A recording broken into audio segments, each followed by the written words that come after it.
Pour répondre à cette question, il faut revenir à la signification du mot Satan. Pierre, Simon, Satan vous a réclamé pour vous passer au crible comme le froment. Satan, littéralement, ça signifie l'accusateur, celui qui veut me tester. Et c'est vrai, Satan a voulu tester, accuser Pierre en passant par une servante. C'est pour ça que même la servante a un espèce de regard accusateur. Toi aussi, tu fais partie de ses disciples. Et puis Pierre s'est écroulé. Satan t'a réclamé et il s'est servi d'une servante pour cela. C'est important à comprendre, il faut bien distinguer Satan qui est le tentateur, parce que parfois, sans s'en apercevoir, on pense que Dieu agit de la même manière. On pense qu'on est ici sur la terre et puis qu'on est passé au crible par Dieu qui va nous tester pour voir si on tient bien debout. Dieu ne fait pas cela.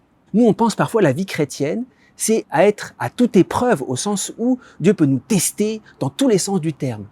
Dieu n'a pas voulu faire ça avec Pierre. C'est pour ça que dans l'évangile de Saint Jean, il nous est dit, Pierre qui voulait le suivre lors de la Passion, Jésus lui dit « Non Pierre, tu ne peux pas me suivre.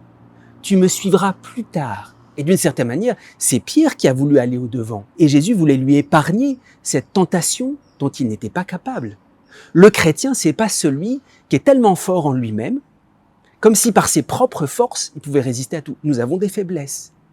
Pierre a des faiblesses. Et chacun d'entre nous, Jésus nous dit « Non, cette faiblesse-là, tu me suivras plus tard. » Il faut bien distinguer la tentation où Satan veut nous passer au crible, au mauvais sens du terme, pour essayer de voir tous les points faibles. Dieu connaît nos points faibles. Et il y a certains points faibles sur lesquels il ne va pas appuyer. La véritable épreuve divine, et c'est différent de la tentation des démons, la véritable épreuve divine, c'est d'entrer dans le rythme de Dieu. Pierre, tu me suivras plus tard. La véritable épreuve divine, c'est se laisser aimer selon le rythme de Dieu, par-delà nos faiblesses. Alors il s'agit d'entrer dans la véritable épreuve de la passion, non pas s'infliger des tests comme Saint Pierre, on va tout traverser, mais entrer dans un rythme divin où Dieu lui-même nous attire comme il le veut et on accepte d'être dépassé par le rythme de Dieu lui-même.